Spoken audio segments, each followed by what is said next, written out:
I grew up in China, so I would consider myself culturally Chinese. So I see the necessity, even in the US, bonding with the Chinese community, talking more about the anxiety that international students are feeling right now, especially graduate students. The policy has changed, everything is changing, and then you can feel the gradually growing anxiety and then also the sensitivity of the topic surrounding international students. This is a very interesting topic for us to explore.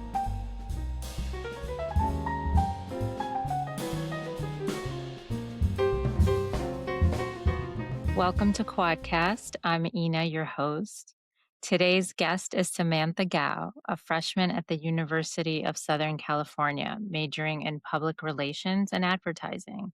She's actively involved in Crescendo, a student band club where she works in the communications department. She's also part of a US-China Today publication team, currently producing a documentary exploring the anxieties Chinese international students face around jobs, degrees, and the pressures of studying abroad. Beyond campus, Samantha creates social media content centered around her part-time work, blending storytelling with real-life perspective. In her free time, you can find her learning to play the electric bass or playing with the Chinese women's basketball team on the court. Welcome, Samantha. Hi, thank you so much for having me. The first thing I want to ask you about is the women's basketball. I actually did not expect myself to play basketball in college because I started playing basketball in ninth grade high school, and I have been benched for basically my kind of entire high school career, and then made it to the varsity team in my senior year. After I got in college, I didn't expect myself to get into a club team at all, but then once as I was playing recreational volleyball with some of my friends, I discovered that next to our court there's a bunch of Chinese girls playing full court basketball. So I kind of just went up and asked about whether if this is a club or a random cohort gathered up for some pickups. So yeah, I discovered this very wholesome family, and then now we have weekly practices, and then we go on tournaments together. Although I'm not officially on the team because I wasn't recruited in the beginning of the semester, but I practice with them, and I'm really excited to be an official member next semester. Yes. Even though you're not officially on the team now, you go to games. Oh yeah, definitely. I support all of their games. I drew our team swag, so I'd be cheering off court for them. It's super wholesome. I feel like that kind of indirectly reflects how many opportunities there are at USC, whether it's official or non-official. There's just so much you can do. Do you do social activities together?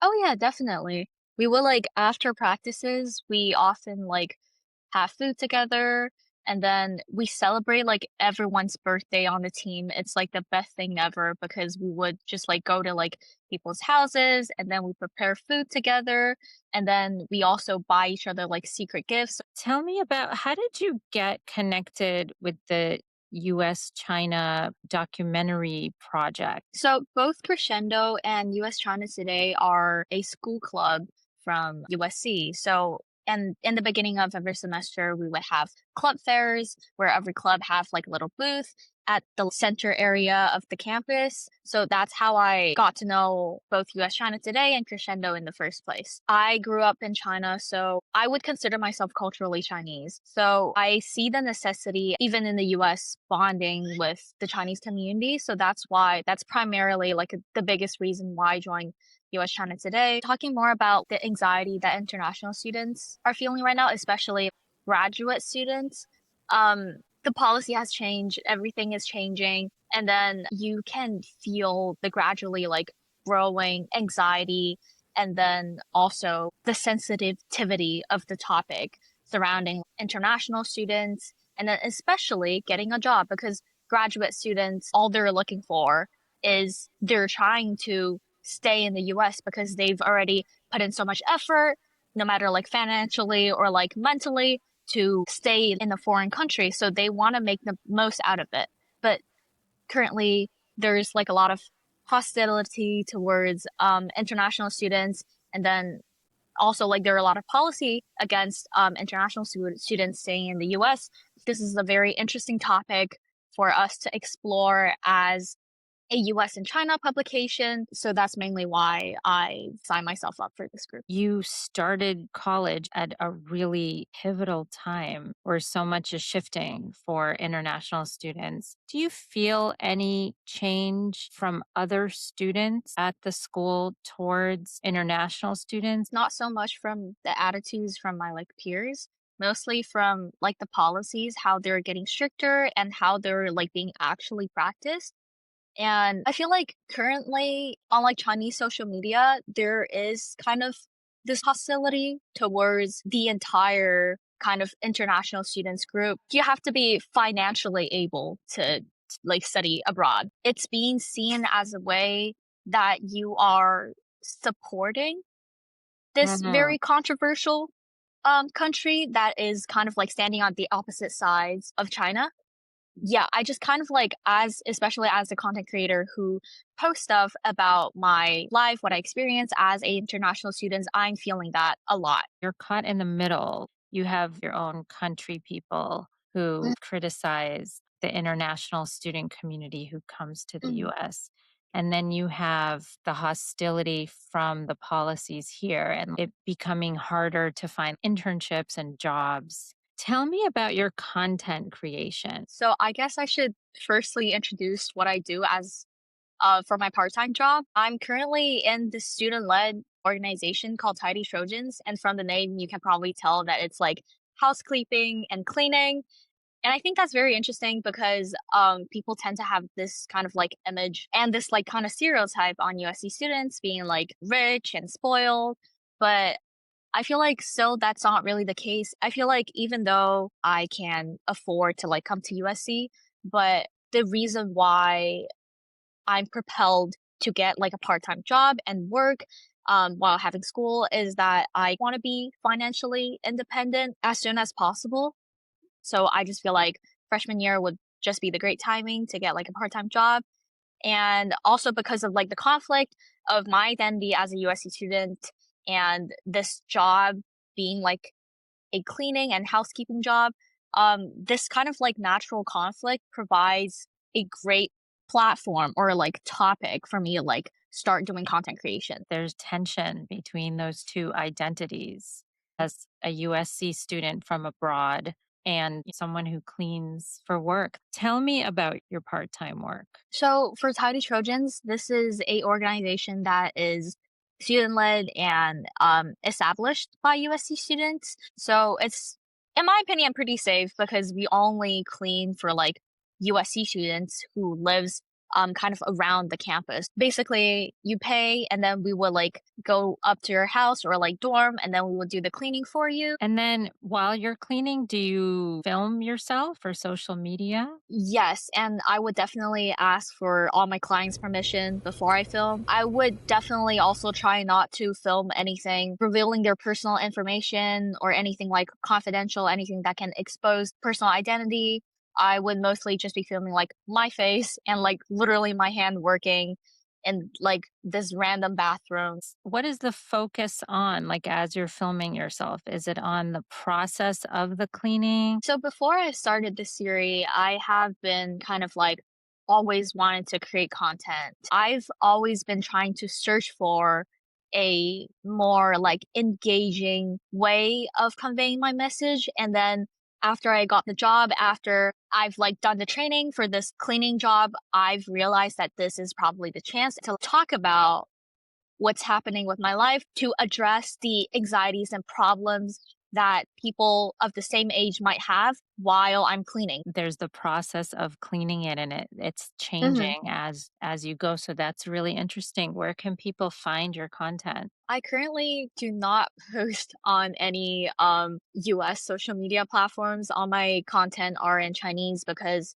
I'm targeting Chinese international students in general. I know that when you spent the summer at BU, because BU is so international, that sometimes someone just coming up and striking up a conversation, it may not be like the cultural norm. Does that sound familiar? As I reflected more on this topic, I feel like maybe like similar situations would happen in like China, but like just less frequent, definitely. Another like major difference is like the topics that people talk about for like small talks. I feel like in the US, people are actually intrigued by like your family background. Like they talk a lot about siblings, about Mm, parents, about like how old are your siblings, which school do they go to. And then this is like the questions that normally isn't being frequently asked if I were in China, and then just striking like a conversation with a random classmate of mine. I feel like we usually talk more about classes, mm, about what we have in common, personal hobbies, instead of like diving deep into like where are you from, more about your background. Yes. right. So I feel like that is Interesting. like the major difference. I'm really curious about your journey applying to schools in the US. Why did you and your parents decide that was the best thing for you? Let's start there. So, I was actually born in the US. I was born in Tennessee. My parents were getting their PhD degrees. They went to a graduate school in Tennessee. So I was born there. And then after like half a year, our entire family moved back to China because I have a US passport and because my parents went through this partial international education. They always have had this expectation on me to like go study abroad for like college or like graduate school. But to start, I went to like a local school in China for elementary school, and I didn't really like speak a lot of English. My parents were realizing that maybe the Chinese like local education system isn't the best for me, because in the Chinese education system, the grade is all they look at, is what they Uh-huh. care about, instead of like how a well-rounded person you are. And I feel like that's something that is really being emphasized in the college application system in the US. So that was the point where they've decided she should probably go to like international school. So that's when I transferred to a whole new international school system since sixth grade. I went to the same school for like middle school and high school. And it was like a pretty big international school in Shanghai. And that's where I kind of like started my application process in that high school, with all the students there knowing that they're going to study abroad. So that's why they're there in the first place. USC, though, is selective. So you can't have terrible grades. When I'm saying that my grades aren't like super good, I'm talking about especially for STEM courses, because Chinese schools, they have very strict requirements on STEM courses. They ask you, if you want to go to like a good college, you have to get like very good grades on both the humanities courses and all the STEM courses. And that includes math, physics, chemistry, and then also like geography, if that counts as like a STEM course. My parents kind of predicted that my growth arc isn't going to be like, successful in any of those STEM fields. Mm, So that's why I transferred to international school. And at this international schools, there were so many opportunities offered. And then there is like a lot of freedom with the course selection system. I didn't have to take the courses that I know that I'm not going to be good at. I would say the course selection system in high school saved me a lot. And that's why I have a chance to come to USC at this point. Tell me about Crescendo a little bit. Crescendo is the student band club. We do a lot of performances. The performance group would be just responsible for like practicing and then like forming groups. And then for the management team, we care more about collaboration with other clubs. How do we get sponsors? And then how do we put ourselves up there so people know about like our schedule and our performances. And do you play the bass in the band? I do play not yet in the band, because I just kind of like picked up this instrument in the Oh, beginning of this semester.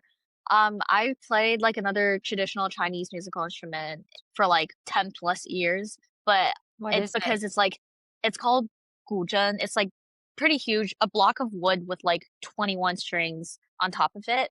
And then you play it with like those um nails, additional nails that you put under your finger, and then you pluck Yeah. it.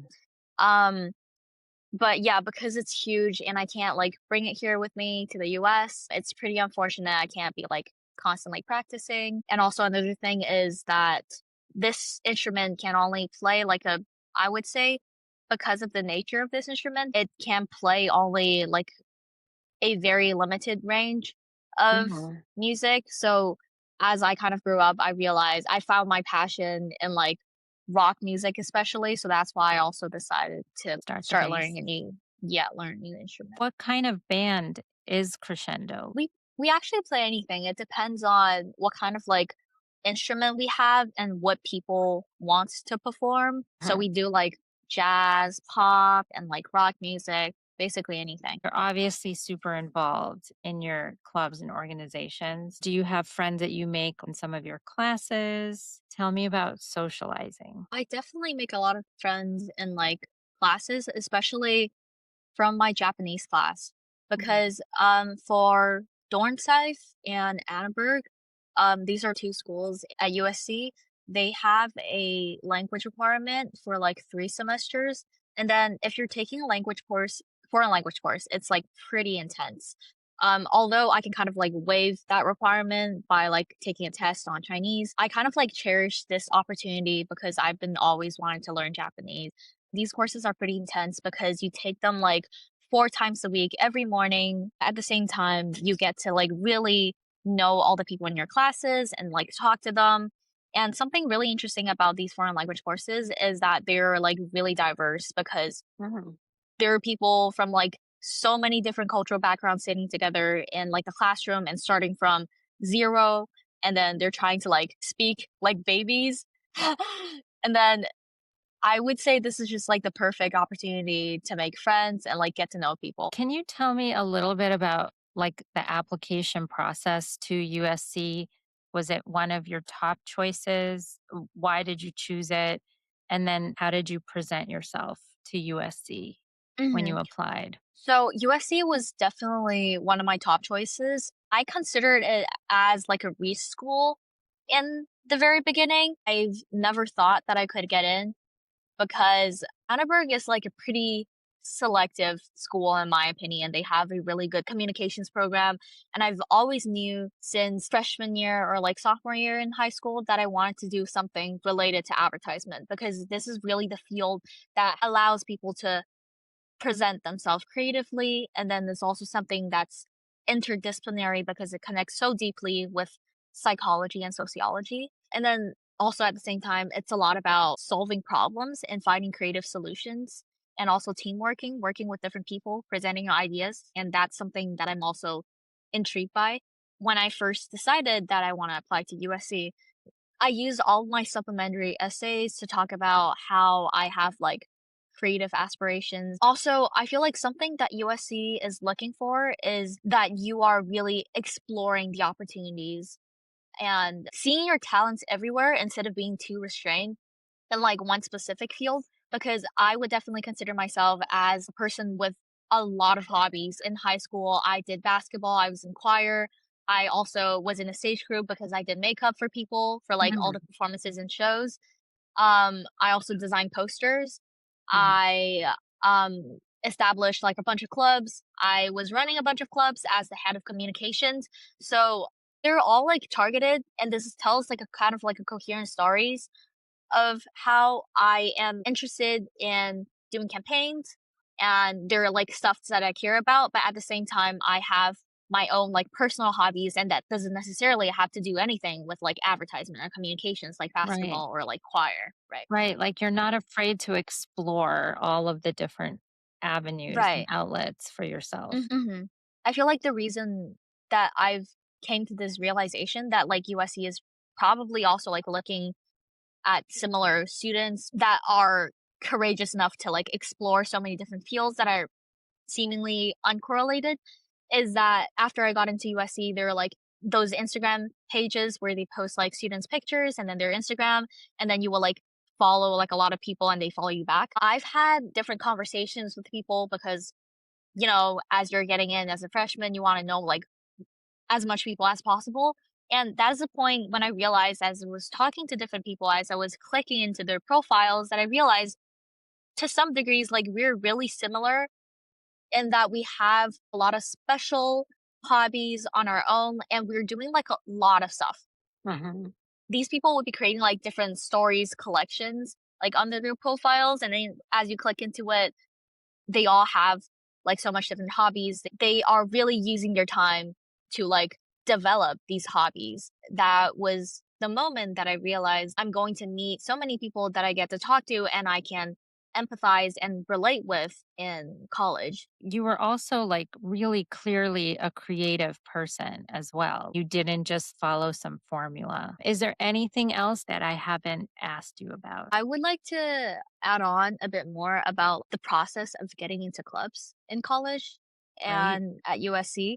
So I feel like one thing that if I were to go back to like the beginning of freshman year, one thing I would work harder at or do better on is try to like get myself into more clubs because basically in my first semester I wasn't involved in any of the clubs. I wasn't in the basketball team. I wasn't in Crescendo or like US China Times. I think I aimed for like slightly too high. I chose the very competitive clubs, and after I've applied to them, I realized that maybe, and this could be a personal opinion, that freshmen might be at a slightly Dis- disadvantageous position compared to all the seniors and like juniors who have really had time to build their resumes with like internships and like personal projects because they've been here for so long. The thing I would encourage myself and upcoming freshmen who are joining USC is that essentially the biggest goal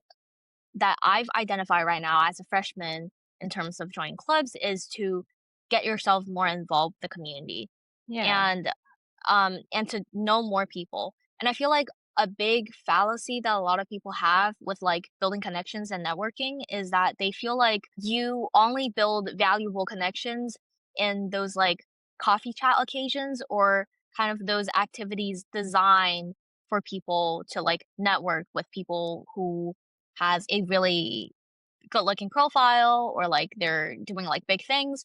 But I would say that's not the case because the interactions that you're making in those kind of occasions, sometimes they're not too personal and they might not be authentic compared to the smaller connections and interactions in a smaller community or in a club because you'll never know.